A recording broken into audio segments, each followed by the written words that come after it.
Hello dear students, ഇന്നത്തെ ഈ വീഡിയോയിൽ നമ്മൾ section 5.3 hamming bound and perfect codes ആണ് ഡിസ്കസ് ചെയ്യുന്നത്. ഈ സെക്ഷനിൽ ഫസ്റ്റ് ഒരു തിയറം ഉണ്ട്, hamming or sphere packing bound. Already നമ്മളൊരു സ്ഫിയർ കവറിംഗ് ബൗണ്ട് ചെയ്തായിരുന്നു.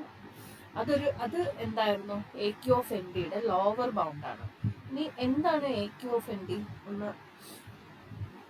റിവൈസ് ചെയ്തേ. A Q of N D എന്താണ്? എന്നും ഡിയും ഫിക്സ് ചെയ്തു. അങ്ങനെയാണെങ്കിൽ A Q of N D is equal to maximum of set of all M such that there exists NMD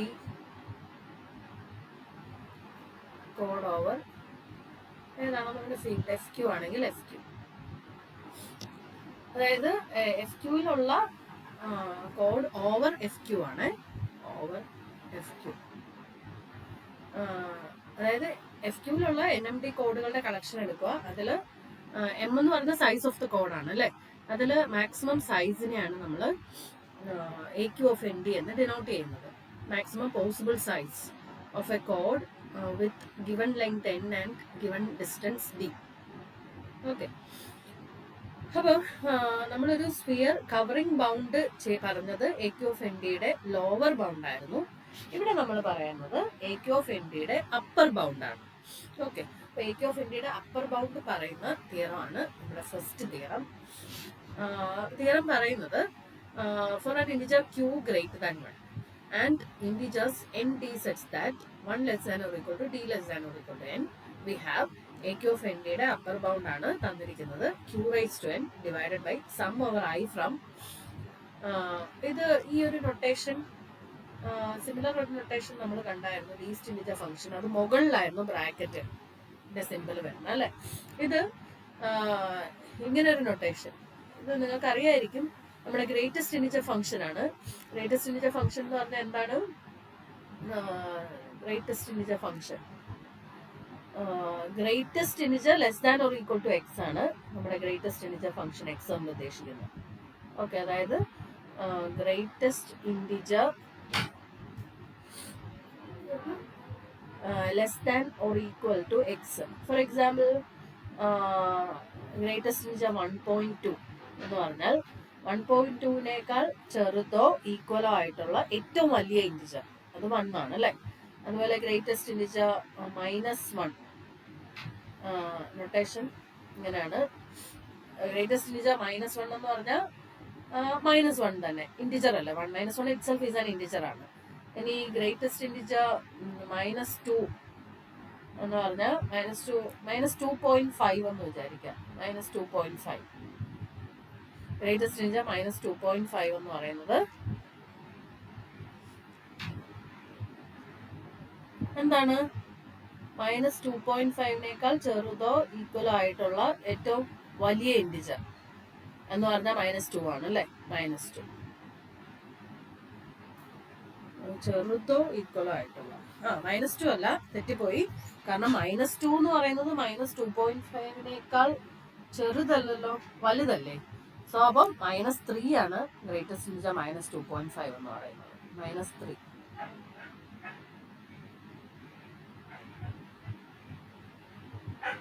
okay, അപ്പൊ ഇതാണ് ഗ്രേറ്റസ്റ്റ് ഇന്റിജർ ഫംഗ്ഷൻ. അപ്പൊ ഇവിടെ ഈ സമ്മിന്റെ upper bound i varies from 0 to greatest integer d - 1/2. d എന്ന് പറയുന്നത് എന്താണ്? Distance of the code ആണ്. NCi q - 1 the whole raised to i. ഇത് നിങ്ങൾക്ക് ഈ ഒരു എക്സ്പ്രഷൻ ഫെമിലിയർ ആയിരിക്കും അല്ലെ. ഇത് ആരാണ്?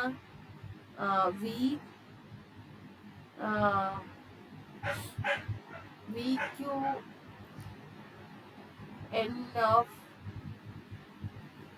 ഈ സമ്മിന്റെ മുകളിൽ വരുന്ന ഏതാണ്? Greatest integer d - 1/2. ഇതല്ലേ നമ്മുടെ നൊട്ടേഷൻ.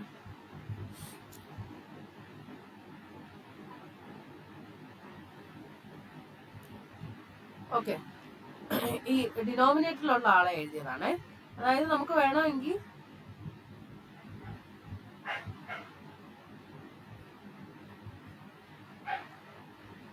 വേണമെങ്കിൽ നമുക്ക് ഈ അപ്പർ ബൗണ്ടിനെ q⁻n divided by VQN of greatest integer d-1/2 എന്ന് പറയാം. ഇതാണ് നമ്മുടെ തിയറം പറയുന്നത്. ഇനി നമുക്കിതൊന്ന് പ്രൂവ് ചെയ്യാം. അപ്പം നമ്മൾ ആദ്യം എടുക്കുന്നത് മറ്റേ സ്ഫിയർ കവറിംഗ് ബൗണ്ടിന്റെ പ്രൂഫ് പോലെ പ്രൂഫിനോട് സിമിലർ ആയിട്ടുള്ള പ്രൂഫ് തന്നെയാണ്. ആദ്യം നമ്മൾ സി എന്ന് പറയുന്നത് ഒരു ഒപ്റ്റിമൽ കോഡായിട്ട് എടുക്കുകയാണ്. ഒപ്റ്റിമൽ കോഡ് എന്താണ്? ഒപ്റ്റിമൽ കോഡ് എന്ന് പറഞ്ഞാല് ആ കോഡിന്റെ സൈസ് എന്തായിരിക്കണം? AQ ഓഫ് ND ആയിരിക്കണം. അതായത് അതിന്റെ മീനിങ് എന്താ? n ഡിസ്റ്റൻസും n ലെങ്തും d ഡിസ്റ്റൻസും വരുന്ന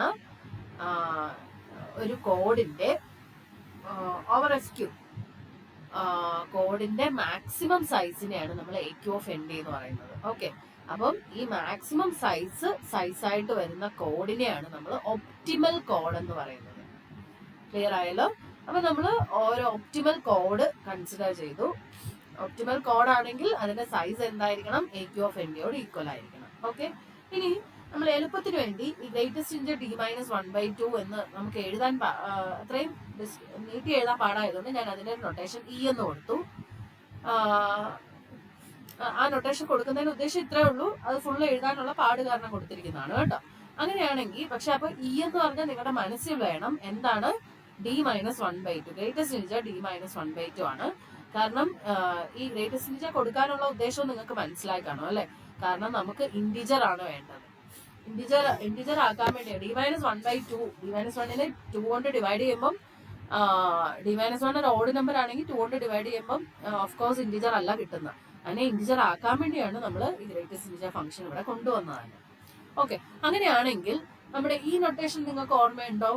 SA ഓഫ് CIE നമ്മുടെ സ്ഫിയേഴ്സ് ആണ് കേട്ടോ. സ്ഫിയേഴ്സ് ഈ A എന്ന് പറയുന്നത് ആൽഫബറ്റ്സിന്റെ സെറ്റ് ആണ്. CI എന്ന് പറയുന്നത് ഓരോ കോഡ് വേർഡ്സും, നമ്മൾ എടുത്ത സിയിലെ ഓരോ കോഡ് വേർഡ്സും ആണ് CI എന്ന് പറയുന്നത്. E എന്ന് പറയുന്നത് ഗ്രേറ്റസ്റ്റ് ഇന്റിജർ d-1/2 ആണ്. ഓക്കെ, അപ്പൊ ബൈ ഡെഫിനിഷൻ ഇത് എന്താണ്? സാധാ സ്ഫിയറിന്റെ ഡെഫിനിഷൻ പോലെ തന്നെ ഏനിലുള്ള കോഡ് വേർഡ്സിന്റെ കളക്ഷൻ സച്ച് ദാറ്റ് ഏനിലുള്ള എങ്ങനെയുള്ള കോഡ് വേർഡ്സിന്റെ കളക്ഷൻ ആണ്? Distance between CI and that code word must be less than or equal to E ആയിരിക്കണം. ഓൾറെഡി നമ്മൾ പഠിച്ചതാണ്, നമ്മൾ കണ്ടു കഴിഞ്ഞാണ് സ്ഫിയറിന്റെ ഡെഫിനിഷൻ. അപ്പൊ set of all V in AN such that distance between CI and V should be less than or equal to E.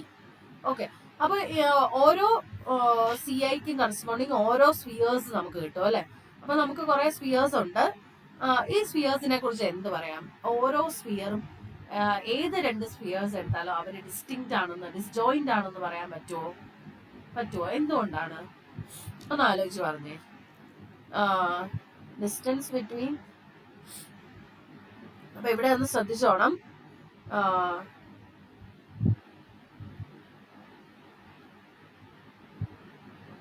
Distance between CI and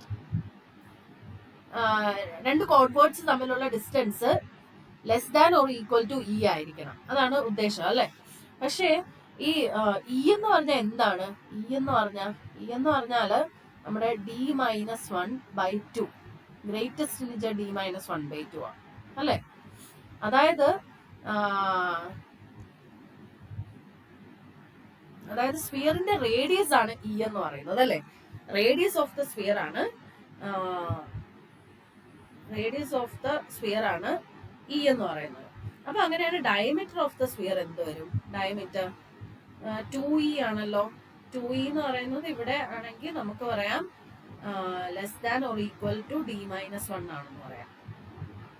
okay, less than or equal to എന്ന് പറയാൻ എന്താ കാര്യം? Greatest integer എടുക്കുമ്പോൾ d-1/2 എടുക്കുമ്പം ചിലപ്പോൾ അതിനേക്കാൾ താഴെ ആവാം. അതായത് ഇപ്പൊ 2.5 ആണ് d-1/2 എങ്കിൽ ഗ്രേറ്റസ്റ്റ് ഇന്റിജർ എടുക്കുമ്പോൾ ചിലപ്പോൾ 2 അല്ല വരത്തുള്ളൂ. ഓക്കെ, അപ്പം അതുകൊണ്ടാണ് ഡയമീറ്റർ തന്നെ ചെക്ക് ചെയ്താൽ മതി. ഡയമീറ്റർ എന്ന് പറയുന്നത് less than or equal to d-1 ആണ്. ഇനി D എന്ന് പറയുന്നത് എന്താണ്?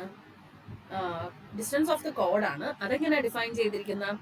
ഏത് രണ്ട് കോഡ് വേർഡ്സ് എടുത്താലും അതിൽ മിനിമം ഡിസ്റ്റൻസിനെയാണ് നമ്മൾ D എന്ന് പറയുന്നത് അല്ലെ? അപ്പൊ ഇവിടെ നമ്മുടെ സ്ഫിയറിന്റെ ഡയമീറ്റർ എന്ന് പറയുന്നത് D-1 അതിൽ താഴെയോ ആണ്. പക്ഷെ നമുക്കറിയാം ഏത് രണ്ട് കോർഡ് എടുത്താലും അവർ തമ്മിലുള്ള മിനിമം ഡിസ്റ്റൻസ്, ഏറ്റവും കുറഞ്ഞ ഡിസ്റ്റൻസ് D ആണ്. അതായത് അതിന്റെ മീനിങ് എന്താ, ഈ ഓരോ സ്ഫിയറിലും വേറെ ഏതെങ്കിലും കോഡ് വരുമോ CI അല്ലാതെ. അതായത് ഇപ്പൊ ഈ സ്ഫിയറാണ് ഞാൻ എടുക്കുന്നത്, ഈ സ്ഫിയർ എടുക്കുവാണെങ്കിൽ ഈ സ്ഫിയറിൽ CI എന്ന് പറയുന്ന കോഡ് ഉണ്ട്, അതിന്റെ സെന്റർ CA ആണ്, ഈ സ്ഫിയറിന്റെ സെന്റർ CA ആണ്. പക്ഷെ CI അല്ലാതെ വേറെ ഏതെങ്കിലും കോഡ് ഇതിനകത്ത് വരുമോ? വരണമെങ്കിൽ അവര് തമ്മിലുള്ള ഡിസ്റ്റൻസ് എന്തായാലും ഡയമീറ്ററിനേക്കാൾ ചെറുതോ ഈക്വലോ ആയിരിക്കണം അല്ലെ. പക്ഷെ ഡയമീറ്റർ എന്ന് പറയുന്നത് D-1 അതിൽ താഴെയോ ആണ്. പക്ഷെ ഏതെങ്കിലും രണ്ട് കോഡ് തമ്മിലുള്ള ഡിസ്റ്റൻസ് എന്ന് പറയുന്നത് ഒന്നുകിൽ DO അല്ലെങ്കിൽ അതിൽ താഴെയോ ആയിരിക്കും. കുറഞ്ഞ D എങ്കിലും വരണം രണ്ട് കോഡ് തമ്മിലുള്ള ഡിസ്റ്റൻസ്. അപ്പം അതായത് ഇങ്ങനെ ഒരു സ്ഫിയർ എടുത്താല് ആ സ്ഫിയറിൽ ഒറ്റ ഒരു കോഡ് വരത്തുള്ളൂ, അതിന്റെ സെന്റർ മാത്രമേ വരത്തുള്ളൂ. ഓക്കെ, അപ്പൊ അങ്ങനെയാണെങ്കിൽ നമുക്ക് പറയാം ഈ സ്ഫിയേഴ്സ് എല്ലാം ഡിസ്ജോയിന്റ് ആണെന്ന് പറയാം അല്ലെ. അപ്പൊ നമുക്ക് കിട്ടി നമ്മുടെ കയ്യിലുള്ള നമ്മൾ കൺസിഡർ ചെയ്ത ഈ റേഡിയസ് ഉള്ള സ്ഫിയേഴ്സ് എല്ലാം ഡിസ്ജോയിന്റ് ആണ്. ഇനി ഞാൻ ഈ സ്ഫിയേഴ്സിന്റെ എല്ലാം കൂടെ യൂണിയൻ കൺസിഡർ ചെയ്യുവാണ്. യൂണിയൻ കൺസിഡർ ചെയ്താൽ അത് ഏനിനകത്ത് തന്നെ ആണെന്ന് പറയാൻ പറ്റുമോ? എന്തുകൊണ്ടാണ്? അവിടെയും നമുക്കറിയാം കോഡ് വേർഡ്സ് തമ്മിലുള്ള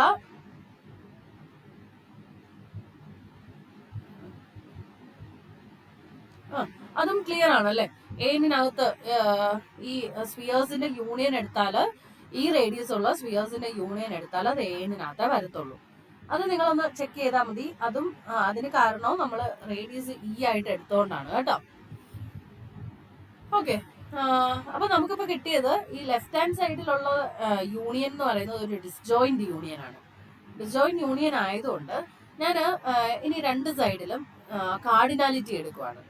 രണ്ട് സൈഡിലുള്ള സെറ്റ്. അപ്പൊ ഈ ലെഫ്റ്റ് സൈഡിലുള്ള സെറ്റ് റൈറ്റ് സൈഡിലുള്ള സെറ്റിന്റെ സബ്സെറ്റ് ആണ്. സോ കാർഡിനാലിറ്റി എടുക്കുമ്പോൾ ഓഫ് കോഴ്സ് ലെഫ്റ്റ് സൈഡിലുള്ള സെറ്റിന്റെ cardinality will be less than or equal to cardinality of the set on the right hand side. Okay, ഇനി കാർഡിനാലിറ്റി ഓഫ് യൂണിയൻ എന്ന് പറയുന്നത് നമുക്ക് equal to summation of cardinality of ഓരോ spheres എന്നും എഴുതാൻ പറ്റും. അങ്ങനെ എഴുതാൻ പറ്റുന്നതിന് കാരണം ഈ യൂണിയൻ ഒരു ഡിസ്ജോയിന്റ് യൂണിയൻ ആയതുകൊണ്ടാണ്. ഇതൊരു ഡിസ്ജോയിന്റ് യൂണിയൻ ആയതുകൊണ്ടാണ് നമുക്ക് ഇങ്ങനെ എഴുതാൻ പറ്റുന്നത് അടുത്ത സ്റ്റെപ്പിൽ.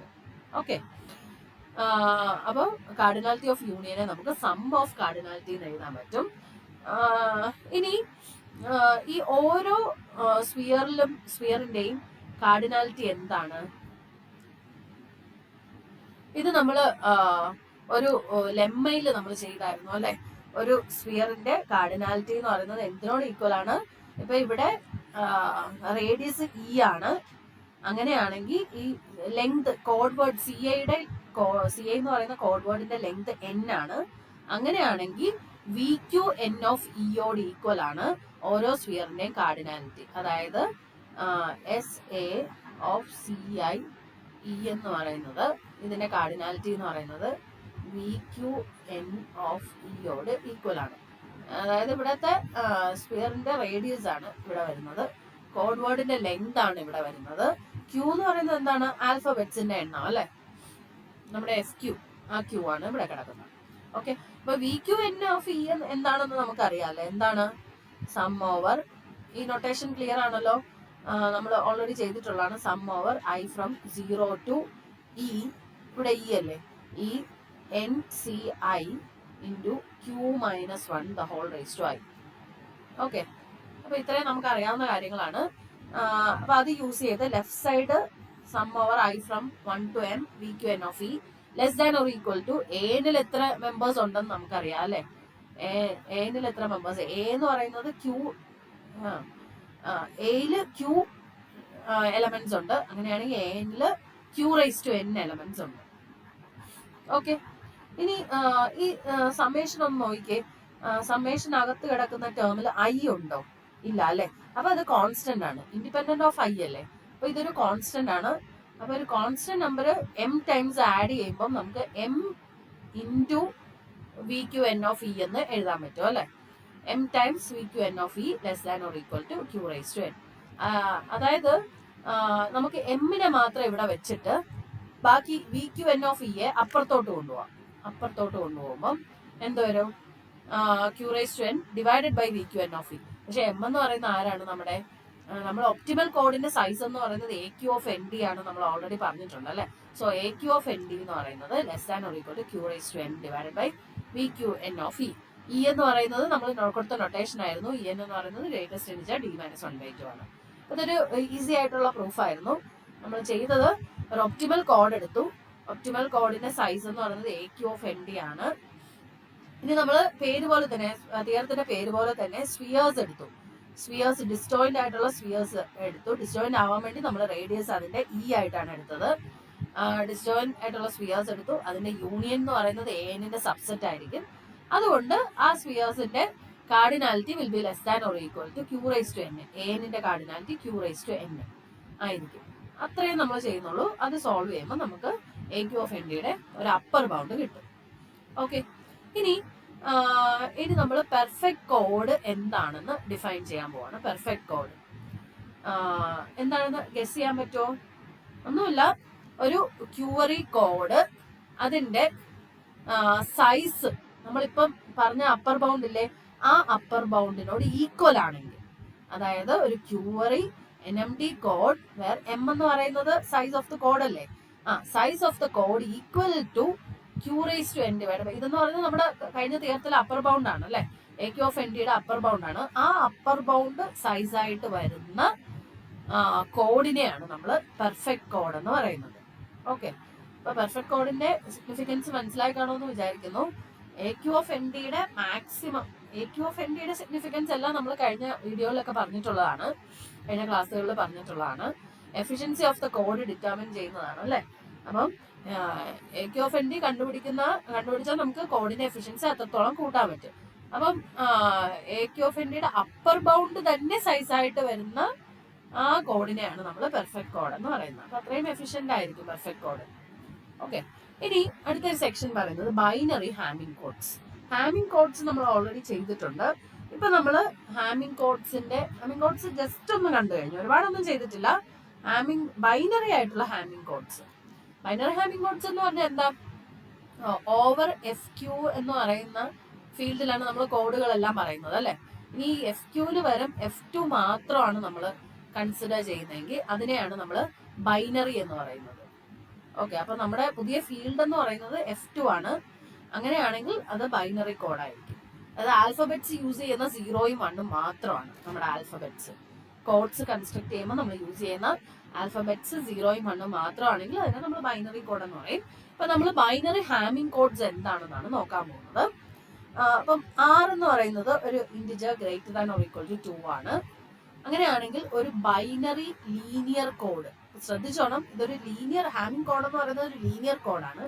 Binary linear code of length എന്ന് പറയുന്നത് 2 raised to r minus 1 with parity check matrix H whose columns consist of all the non-zero vectors of F2R. ഇത് നിങ്ങൾ നോട്ട് ചെയ്തേക്കണം, F2R. ക്യൂവിന് വരും 2 ആണ് ഇവിടെ യൂസ് ചെയ്തിരിക്കുന്നത്. അതായത് ഒരു length 2 raised to r minus 1 വരും. അതുപോലെ തന്നെ അതിന്റെ ആ കോഡിന്റെ പാരിറ്റി ചെക്ക് മെട്രിക്സിന്റെ കോളംസ് എന്താണ്? F2Rലെ എല്ലാ നോൺ സീറോ വെക്ടേഴ്സും കോളംസ് ആയിട്ട് വരുന്ന പാരിറ്റി ചെക്ക് മെട്രിക്സ് ഉള്ള കോഡിനെയാണ് നമ്മൾ binary Hamming code of length 2 raised to r minus 1 എന്ന് പറയുന്നത്. അതിനൊരു നൊട്ടേഷനും കൂടെ ഉണ്ട്, ഹാം ഓഫ് R2. R ആണ് ഇവിടുത്തെ പാരാമീറ്റർ, R2. ഓക്കെ, അപ്പം F2Rലെ 0 വെക്ടർ ഒഴികെ എല്ലാ നോൺ സീറോ വെക്ടേഴ്സും കോളം വെക്ടേഴ്സ് ആയിട്ട് വരുന്ന മെട്രിക്സ് ആണ് നമ്മുടെ ബൈനറി ഹാമിംഗ് കോഡിന്റെ പാരിറ്റി ചെക്ക് മെട്രിക്സ് ആയിട്ട് വരുന്നത്. നമുക്കൊരു എക്സാമ്പിൾ നോക്കാം. For example ham of 3 2. അപ്പൊ ഇവിടുത്തെ R എന്താണ്? 3 ആണ് അല്ലെ. അപ്പൊ ലെങ്ത് നമുക്ക് കണ്ടുപിടിക്കണം. ലെങ്ത് എന്ന് പറയുന്നത് 2⁻r−1 ആണ്. 2⁻r−1. ഇപ്പൊ 2⁻3−1 ദാറ്റ് ഇസ് 7. അപ്പം ഹാം ഓഫ് 32 എന്ന് പറയുന്നത് കോഡിന്റെ ഹാമിംഗ് കോഡിന്റെ ലെങ്ത് എന്ന് പറയുന്നത് 7 ആയിരിക്കും. ഓക്കെ, ഇനി ഇതിന്റെ പാരിറ്റി ചെക്ക് മെട്രിക്സ് എന്താണെന്ന് പറയാവോ? പാരിറ്റി ചെക്ക് മെട്രിക്സ് നമ്മൾ എങ്ങനെയാണ് ഡിഫൈൻ ചെയ്തിരിക്കുന്നത്? F2R. ഇവിടെ R എന്താണ്? 3 ആണല്ലോ. F23യുടെ F23യിലുള്ള എല്ലാ നോൺ സീറോ വെക്ടേഴ്സിന്റെയും സീറോ വെക്ടേഴ്സും കോളം വെക്ടേഴ്സ് ആയിട്ട് വരണം, അല്ലെ? അപ്പൊ നമ്മളിവിടെ F23യിലുള്ള വെക്ടേഴ്സ് ഏതൊക്കെയാണ്? F2 എന്ന് പറഞ്ഞാൽ 1ഉം 0ഉം മാത്രമേ ഉള്ളൂ. F23 എന്ന് പറഞ്ഞാൽ 3 കോർഡിനേറ്റ്സ് വരണം, അല്ലെ? അപ്പൊ ഫോർ എക്സാമ്പിൾ 1 0 0 ഇത് F23യിലെ ഒരു വെക്ടർ അല്ലേ? ഇനി 0 1 0 ഇത് F23യിലെ വെക്ടർ അല്ലേ? F23 എന്ന് പറഞ്ഞാൽ ഇത്ര ഓർത്താൽ മതി, 0ഉം 1ഉം മാത്രമേ യൂസ് ചെയ്യാവുള്ളൂ. F2ൽ അത്രയല്ലേ ഉള്ളൂ. പിന്നെ 3 കോർഡിനേറ്റ്സ് വരണം. ഇനി നിങ്ങൾക്ക് ഗസ് പറയാവുന്നേ ഉള്ളൂ. 0 0 1, പിന്നെ ഇനി 1 1 0 1 0 1 1 അല്ല 0 1 1, ഇനി ഫുൾ 1 വരുന്നത് 1 1 1, അല്ലെ? ഇനി ഇത്രയല്ലേ ഉള്ളൂ non zero vectors. Zero vector മാത്രം നമ്മൾ എഴുതണ്ട. അപ്പൊ അതാ നോക്കിയേ, ഇതാണ് ഹാമിങ്. എത്ര കോളംസ് ഉണ്ട്? 1 2 3 4 5 6 7. 7 വരാവുള്ളൂ, കാരണം ലെങ്ത് ഓഫ് ദ കോഡ് എന്ന് പറയുന്നത് 7 ആണ്. അതൊന്ന് ചെക്ക് ചെയ്താൽ മതി. ഓക്കെ, അപ്പം ഇതാണ് നമ്മുടെ parity check matrix of the Ham of 32 എന്ന് പറയുന്നത്. ഇപ്പൊ ക്ലിയർ ആയോ? അപ്പൊ നിങ്ങൾക്ക് ഇപ്പം നമ്മള് ഈ എച്ച് കൺസ്ട്രക്ട് ചെയ്തപ്പോ തന്നെ നിങ്ങൾക്ക് മനസ്സിലായി. ഞാൻ എച്ച് എന്ന് പറയുന്നത് F23യിലെ നോൺ സീറോ വെക്ടേഴ്സ് മാത്രമാണെന്നേ പറഞ്ഞോളൂ, അല്ലെ? എച്ചിന്റെ കോളംസ് എന്ന് പറയുന്നത് F23യിലെ നോൺ സീറോ വെക്ടേഴ്സ് മാത്രമാണ്. പക്ഷെ ഞാൻ ഓർഡർ എന്തെങ്കിലും ഇന്ന ഓർഡർ വേണം എന്ന് പറയുന്നുണ്ടോ? ഇല്ല. വേണമെങ്കിൽ നിങ്ങൾക്ക് ഇങ്ങനെ എച്ച് എഴുതാം. എച്ച് ഇങ്ങനെ എഴുതാം: 1 1 1 1 1 0 1 0 0 0 1 0 1 0 1. ഓക്കെ, 1 0 1 0 1 1 1 0 0 0 0 1. ഇപ്പൊ കൂടിയോ? 2 4 6 8 8 ആയല്ലേ? ഏതോ 1 1 0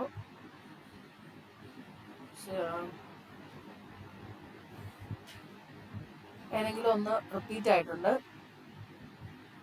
0 1 0 1 0 0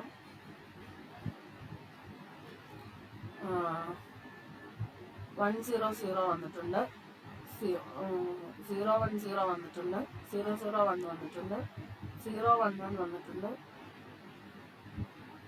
ഇത് 2 പ്രാവശ്യം എഴുതിയിട്ടുണ്ട്. ഈ വെക്ടർ 1 0 0 2 പ്രാവശ്യം വന്നിട്ടുണ്ട്. അപ്പം 0 1 0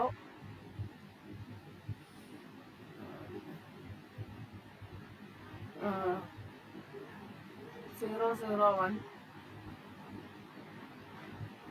1 0 1 2 4 6 7. അപ്പൊ ഇതൊരു ചെക്ക് ചെയ്താൽ മതി. ഇതും ഒരു ഹാമിങ് ഒരു പാരിറ്റി ചെക്ക് മെട്രിക്സ് ആണല്ലോ. ഹാം ഓഫ് 3യുടെ ഒരു 32ന്റെ ഒരു പാരിറ്റി ചെക്ക് മെട്രിക്സ് ആയിട്ട് ഇതും നമുക്ക് എഴുതാം, അല്ലെ? അപ്പൊ നമ്മൾ വിചാരിക്കും, അപ്പൊ ഒരു ഹാം ഓഫ് 32 തന്നെ 2 കോഡുകൾ യുണീക്ക് അല്ലല്ലോ. ഹാം ഓഫ് 32ന്റെ ഡെഫിനിഷൻ വെച്ച് ആ കോഡ് യുണീക്ക് ആണോ? അതുകൊണ്ടാണ് നമ്മളൊരു കാര്യം പറയുന്നത്. Ham of R2 is well defined up to equivalence of codes. Equivalent codes എന്താണെന്ന് നിങ്ങൾക്ക് ഓർമ്മയുണ്ടെന്ന് വിചാരിക്കുന്നു. എന്താണ്? പാരിറ്റി ചെക്ക് മെട്രിക്സിനെ നമ്മൾ പെർമ്യൂട്ടേഷൻ ചെയ്യുമ്പോൾ, പെർമ്യൂട്ടേഷൻ എന്ന് പറഞ്ഞാൽ കോളംസ് അങ്ങോട്ടും ഇങ്ങോട്ടും ഓർഡർ മാറ്റി എഴുതുന്നത്, അല്ലെ? പെർമ്യൂട്ടേഷൻ ചെയ്യുമ്പോൾ കിട്ടുന്ന മെട്രിക്സ് ഉണ്ടല്ലോ, അത് പാരിറ്റി ചെക്ക് മെട്രിക്സ് ആയിട്ട് വരുന്ന കോഡിനെയാണ് നമ്മൾ ഇക്വലന്റ് കോഡ്സ് എന്ന് പറയുന്നത്. അതായത് 2 ഇക്വലന്റ് കോഡ്സിന്റെ പാരിറ്റി ചെക്ക് മെട്രിക്സ് ഒന്നിന്റെ പെർമ്യൂട്ടേഷൻ ആയിരിക്കും, കോളത്തിന്റെ പെർമ്യൂട്ടേഷൻ ആയിരിക്കും അടുത്തതെന്ന് പറയുന്നത്.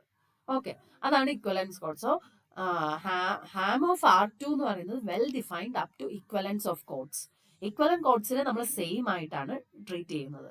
ഓക്കെ, ഇനി എച്ചിന്റെ ഓരോ റോസും ലീനിയർലി ഇൻഡിപെൻഡന്റ് ആണ്. Because H contains all the R columns of weight 1 words. അതുകൊണ്ട് എച്ച് ഒരു പാരിറ്റി ചെക്ക് മെട്രിക്സ് തന്നെയാണെന്നുള്ളത് കൺഫേം ചെയ്ത് പറഞ്ഞിരിക്കുന്നതാണ്. എച്ച് പാരിറ്റി ചെക്ക് മെട്രിക്സ് ആവാനുള്ള കാരണം ഇത് നമുക്ക് ആവശ്യമില്ല. എന്താണ് എച്ച് പാരിറ്റി ചെക്ക് മെട്രിക്സ് ആവാനുള്ള കാരണം?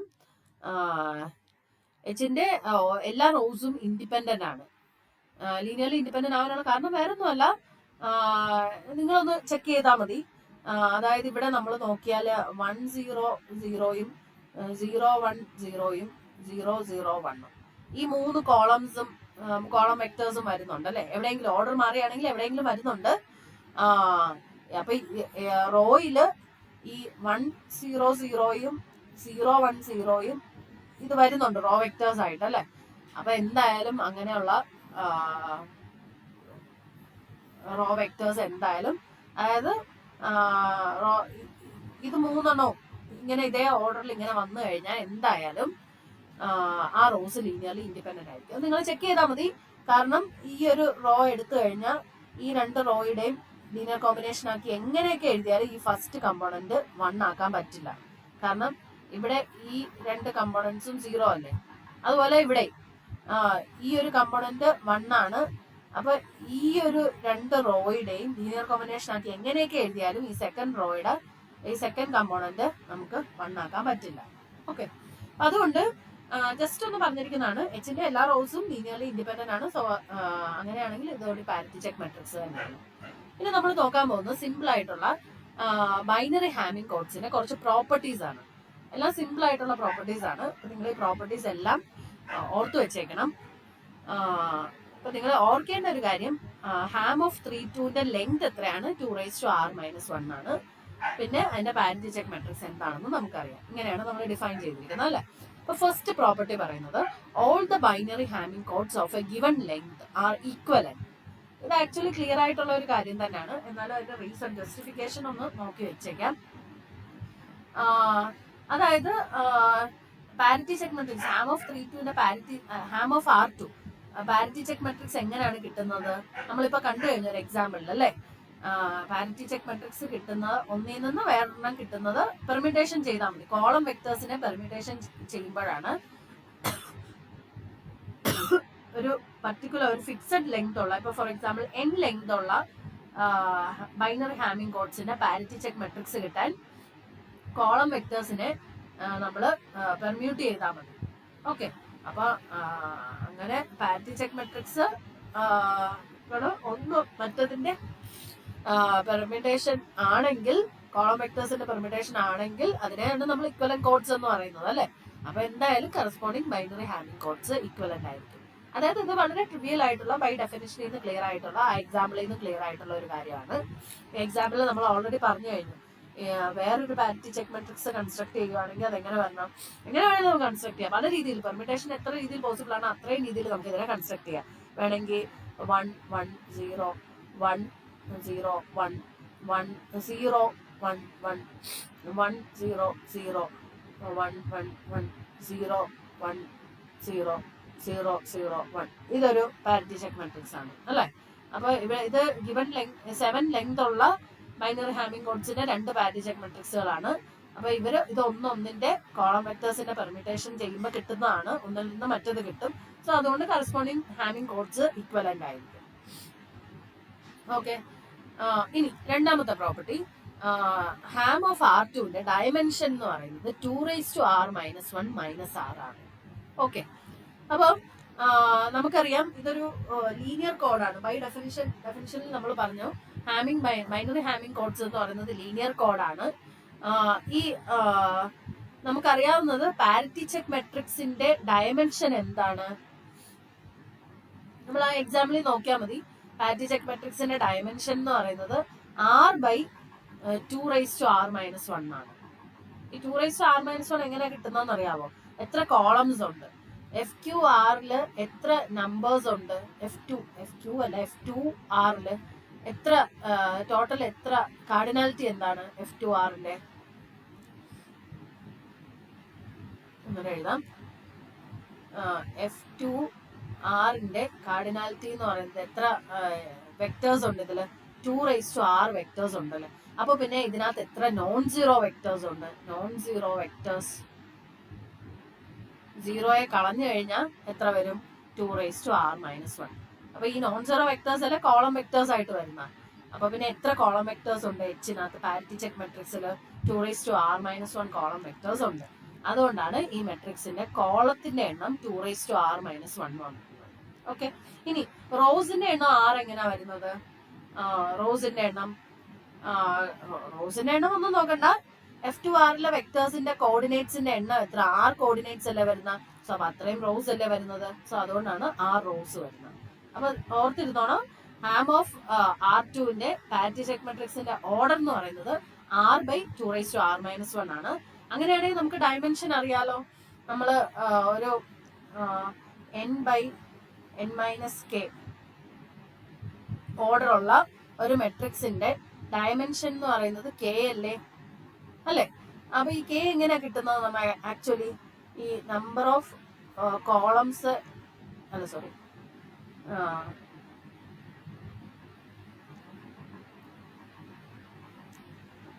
k നമുക്ക് കിട്ടുന്നത്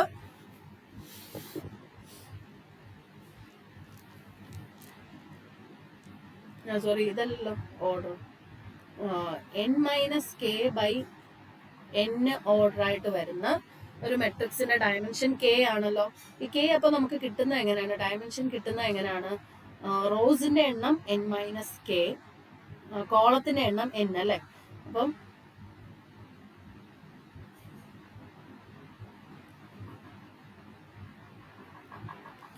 ഇതിന്റെ ഡയമെൻഷൻ എന്ന് പറയുന്നത് കിട്ടാൻ വേണ്ടി നമ്മൾ കോളത്തിന്റെ എണ്ണം n ആണല്ലോ, number of columns minus number of rows n-k. Okay, അതായത് number of columns minus number of rows. ഇത് ചെയ്യുമ്പോഴല്ലേ നമുക്ക് ഈക്വൽ ടു k എന്ന് കിട്ടുന്നത് ഡയമെൻഷൻ അല്ലേ. അപ്പം ഇവിടെയും അതുപോലെ തന്നെ ഡയമെൻഷൻ നമ്പർ ഓഫ് റോസും നമ്പർ ഓഫ് കോളംസും പാരിറ്റി ചെക്ക് മെട്രിക്സിന്റെ ഉണ്ടെങ്കിൽ ആ കോഡിന്റെ കറസ്പോണ്ടിങ് കോഡിന്റെ ഡയമെൻഷൻ എന്ന് പറയുന്നത് number of columns minus number of rose ആണ്. ഓക്കെ, നമ്പർ ഓഫ് കോളംസ് എന്ന് പറയുന്നത് 2r-1 ആണ്, മൈനസ് നമ്പർ ഓഫ് റോസ് എന്ന് പറയുന്നത് 6 ആണ്. ഓക്കെ, ഇത് തന്നെയല്ലേ ഡയമെൻഷൻ ആയിട്ട് പറയുന്നത് അല്ലെ, 2r-1 മൈനസ് 6. അപ്പൊ അത് ഓർത്ത് വെച്ചേക്കണം. ഒരു ഹാം ഓഫ് R2ന്റെ ഡയമെൻഷൻ എന്താണ്. ഇനി ഹാം ഓഫ് R2ന്റെ ഡിസ്റ്റൻസ് 3 ആണ്. അതുകൊണ്ട് ham of R2 is exactly single error correct. അപ്പം ഡിസ്റ്റൻസ് കണ്ടുപിടിക്കാൻ വേണ്ടി നമ്മളൊരു റിസൾട്ട് ആണ് അപ്ലൈ ചെയ്യുന്നത്. ഈ റിസൾട്ട് ഒന്ന് നല്ലപോലെ ഒന്ന് നോക്കിക്കേ. A linear code C has distance C if and only if distance D ആണ്, സോറി,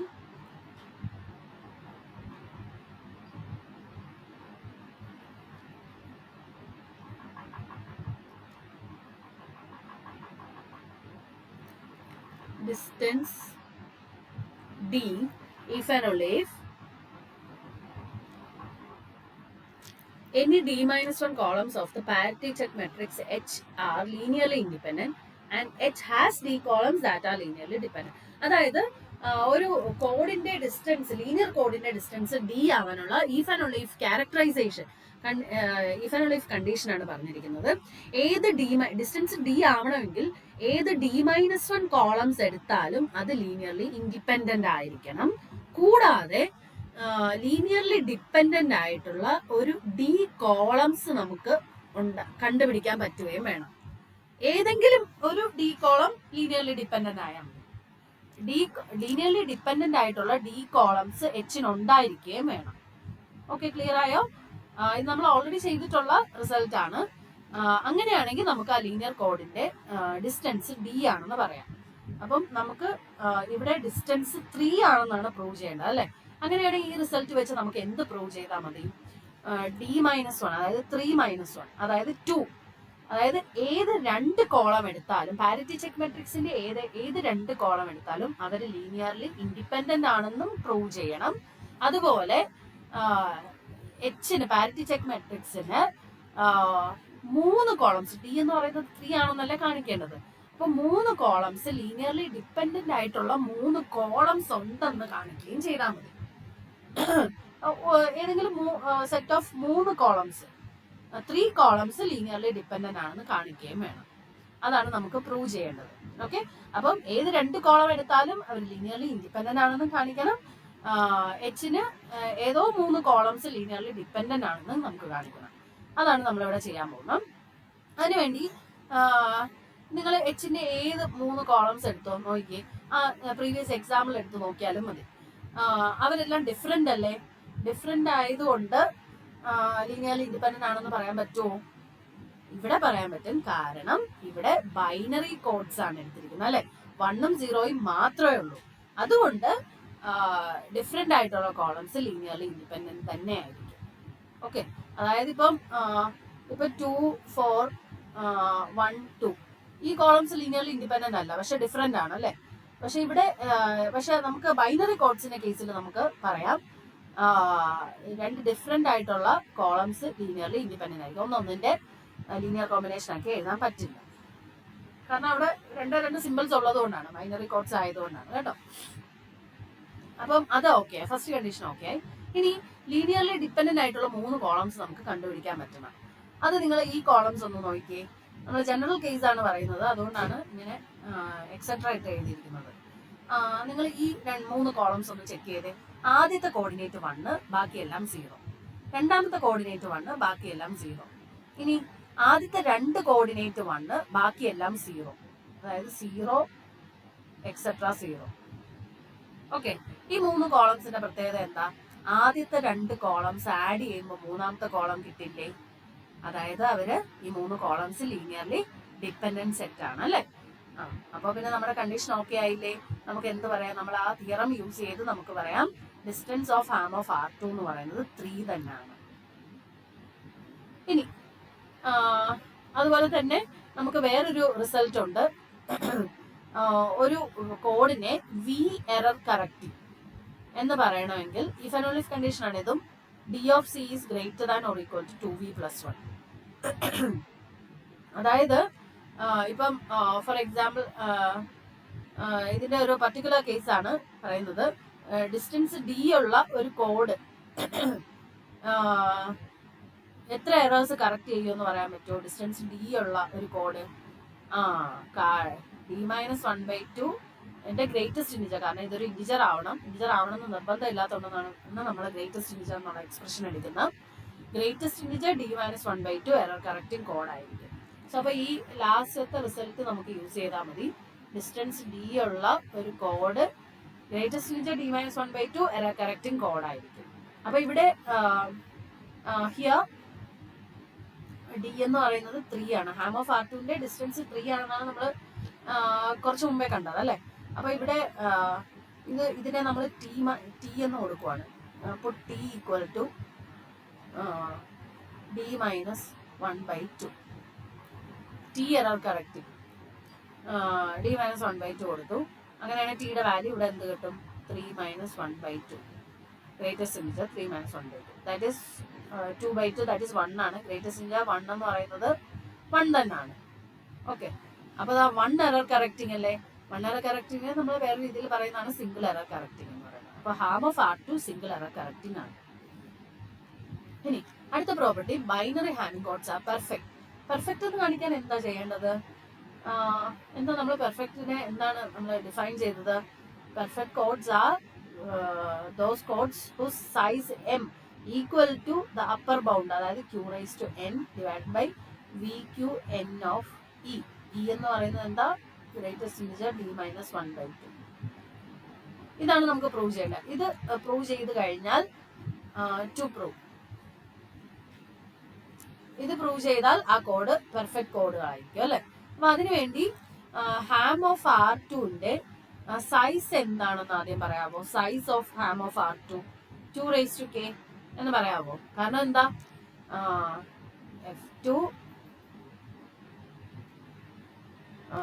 2k ഒന്നുമില്ല, അത് പറയുന്ന വരുന്നല്ല. നമുക്കറിയാം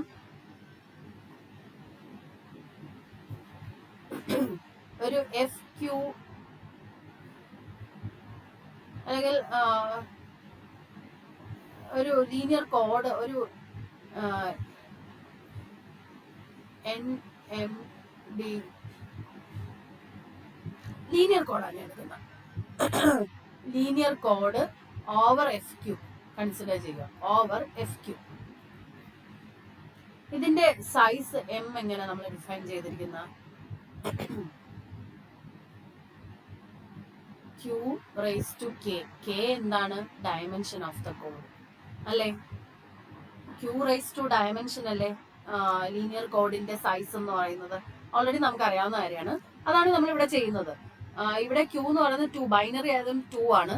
2⁻k. K എന്ന് പറയുന്നത് ഡയമെൻഷൻ ഓഫ് ദ കോഡാണ്. അപ്പൊ ഓൾറെഡി നമ്മൾ പ്രോപ്പർട്ടി ആയിട്ട് പറഞ്ഞിട്ടുണ്ട്. ഡയമെൻഷൻ എന്ന് പറയുന്നത് number of columns minus number of rose ആണ്. അതായത് 2⁻r−1 - r ആണ് K എന്ന് പറയുന്നത്. ഇതാണ് K. ഓക്കെ. അപ്പൊ ഇവിടുത്തെ നമ്മുടെ ബൈനറി കോഡിന്റെ സൈസ് എന്ന് പറയുന്നത് 2⁻r−1 - r ആണ്. ഓക്കെ. ഇനി അങ്ങനെയാണെങ്കിൽ നമ്മൾ ഈ ഒരു എക്സ്പ്രഷൻ സൈസ് ഇതിനോട് ഈക്വൽ ആണെന്നല്ലേ നമുക്ക് കാണിക്കേണ്ട. അപ്പൊ ഈ എക്സ്പ്രഷൻ നമ്മൾ ഒന്ന് കണ്ടുപിടിക്കാൻ പോവാണ്. Q എന്ന് പറയുന്നത് 2 ആണ്, N എന്ന് പറയുന്നത് 2⁻r−1 ആണ്, D 3 ആണ്. ഇത്രയാണ് നമ്മുടെ പാരാമീറ്റേഴ്സ് ഹാം ഓഫ് R2ന്റെ അല്ലെ. അതുപോലെ ഇവിടെ ഗ്രേറ്റസ്റ്റ് ഇന്റർ D-1/2 എന്ന് പറയുന്നത് 1 ഈക്വൽ ആണ്. സോ അപ്പൊ ഈ സം എന്ന് പറയുന്നത് sum varies from I from 0 to 1 ആണ്. അപ്പൊ ഐക്ക് 0യും 1ഉം മാത്രം കൊടുത്താൽ മതി. അപ്പൊ നിങ്ങൾക്ക് നോക്കിയാൽ മതി, സിംപ്ലിഫൈ ചെയ്യുമ്പം ലാസ്റ്റ് ഇത് തന്നെ കിട്ടും. ഇത് തന്നെയാണ് നമ്മുടെ M എന്ന് പറയുന്നത് അല്ലെ. സോ അപ്പം M എന്ന് പറയുന്നത് ഈ അപ്പർ ബൗണ്ടിനോട് ഈക്വൽ ആയാൽ നമ്മുടെ ഹാം ഓഫ് R2 ഒരു പെർഫെക്റ്റ് കോഡാണ്. ഓക്കെ. അപ്പൊ ഇത്രയാണ് നമ്മൾ ഇന്നത്തെ വീഡിയോയിൽ ഡിസ്കസ് ചെയ്യുന്ന. അടുത്ത സെക്ഷൻ അടുത്ത വീഡിയോയിൽ അടുത്ത പാർട്ടായിട്ട് നമ്മൾ പറയുന്നതായിരിക്കും. Okay, thank you.